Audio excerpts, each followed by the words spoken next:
and said, is it extremely rare? So I came to ask a question today. Where is God in this? Where is God in this? Because I've been sowing, I've been weeping, but I'm not reaping yet. Where is God in this? You tell me he's here, but it's still hard. You tell me he's here, but I'm still not for the things that you say he died to save me from. Where is God in this? And Jesus said, this is what the kingdom of God is like. A man scatters seed. This can't be God. On the ground, night and day, whether he sleeps or gets up. Evidence number 2 that it can't be God, he sleeps. My Bible says God never sleeps nor slumbers. So this can't be God we're talking about in this passage, because God is watching over you even as you sleep. God works the night shift. God will sit by your bed and sit there with you in the most hard emotional place. So it can't be God that is referred to here as the sower. And then I realized that the star of the text is not the sickle that reaps the harvest, nor the sower that sows the seed. But watch this in verse 28, and this is so anointed that a chain is going to fall off of somebody's life when I say it. Verse 28, all by itself, the seed produces grain. Let's do it. All by itself, the soil produces grain. Wait, did I say seed? That's what we think. That's what we think. We think, I got to do this. I got to make it happen. And now we're nervous. And now we got no lining in our stomach. And now we got no friends because they don't want to hear us complain anymore. And now we got nobody else to call because they don't have our answers anyway, because we think we've got to do this by ourselves. And so there are situations in your life right now where you're thinking about how hard it is going to be, how hard it is going to be in this next season, in this next stage, how hard it is going to be. Give me my close camera, y'all. I want to preach to the people. Give me my close camera. How hard it is going to be for me to make it through this period that's coming up. How hard it is going to be for me to go into this meeting next week. How hard it is going to be for me to deal with my kids if I can't deal with them now, how am I going to deal with them in 3 years? How hard it is going to be for me to go through another year like this with these unanswered prayers. And after you get done telling him how hard it's going to be, you realize, freak, that he promised to do the hard part. Because everybody in the text has a job. The sower has a job to sow. You should sow. The reaper has a job to reap, and you should reap. Both of those things are important. But did you notice in verse 28 that the most important thing that happened in the passage happened whether the man was asleep or awake? It happened regardless, because all by itself, the soil produces grain. I could preach 13 weeks on all by itself, the soil produces grain. Yes, it needs a seed to pull from, but it is not dependent on the seed in any other way. I am trying to say that while your part has a part, it's not the main part. Stop bringing that main character energy to your prayer life. Acting like God's going to lead you to speed run all these levels without him. He's not going to do that. When you get to the hard part, he's going to do the hard part. And even if your part feels hard right now and harder than you can bear, I want you to think about all the hard stuff God is already doing right now that you're not even thinking about. This helps me to realize that while I'm preaching, it's hard, that my heart is beating.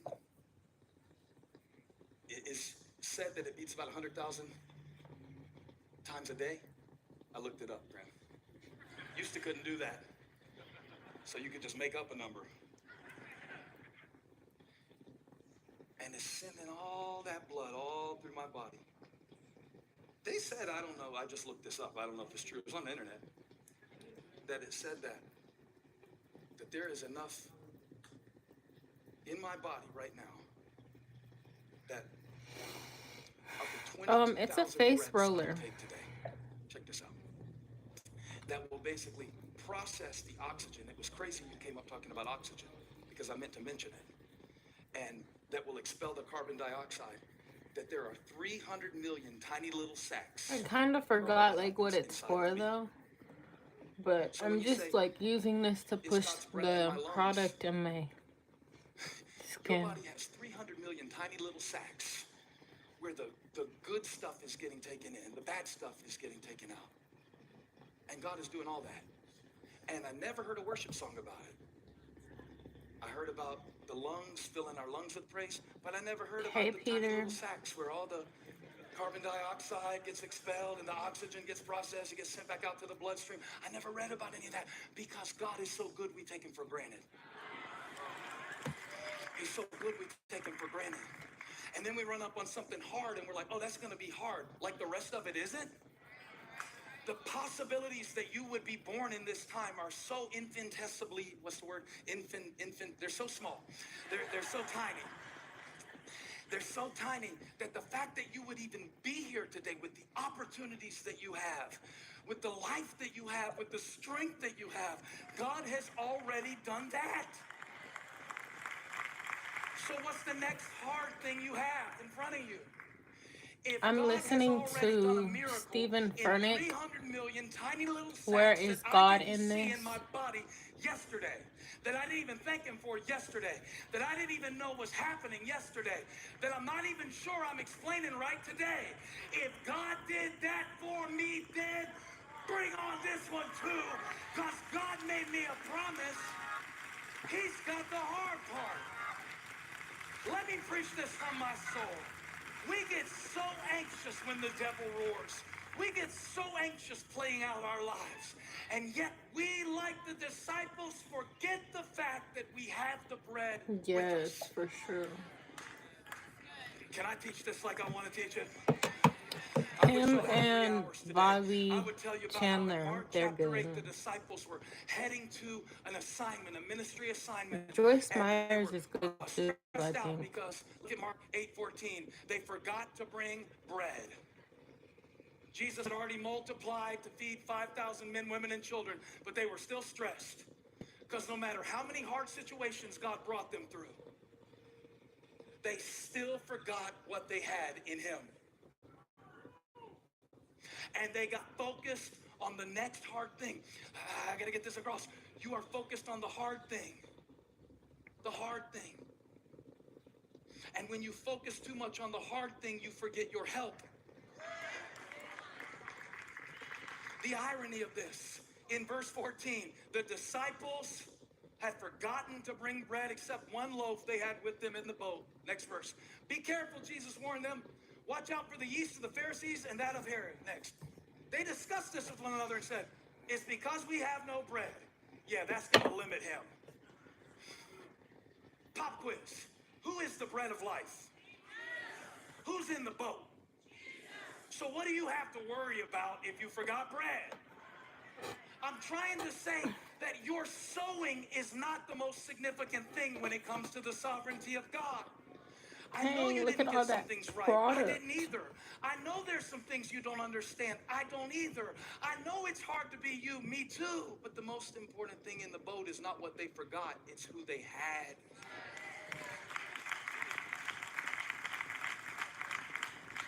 How cool Jesus is aware of their discussion. He asked them, why are you talking about having no bread when you have me? You still not see or understand? Are your hearts hardened?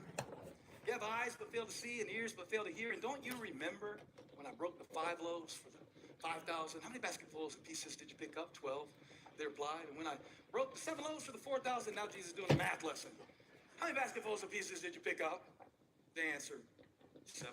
He said to them, do you still, this is what he wants to say to you today, do you still not trust me? Do you still not know? And see, we don't. Because that thing about the soil that he shared, that's scary.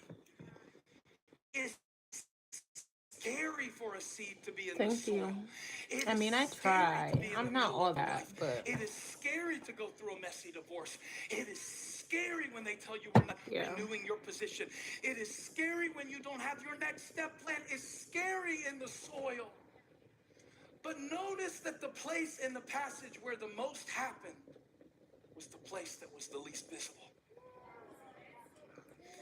If the He's seed getting ready stays for Diddy. in the Funny. sower's hand, it will always be a seed. I'm not you. You probably doing that. But if it goes down in the ground, it goes down seed, but it comes up grain. Now high five your neighbor, say, I'm coming up different. I'm coming up different. I'm coming up different. That's how you'll know that God has met with me. Because I won't look like I went in when I come out. I won't be like I was when I come forth. This is what the kingdom of God is like. A man scatters seed. And the seed is on a trajectory to become bread, which is sustenance. But in order for the seed to be bread, first it must be buried. I want to talk to you for one moment about buried bread. Buried bread. Buried bread. You say, I didn't read any bread in Mark chapter 4. Yes, you did. Jesus said to them, He is the bread. And He's talking to them about seed, but He is bread. He's giving them a picture of what is possible, and He's painting it on a level that they can comprehend. And they get it. The seed can't stay in your hand and become a harvest. I'm trying to tell you. Thank you. Y'all, I'm gonna get on later because there's nobody on right now, so I'll see y'all.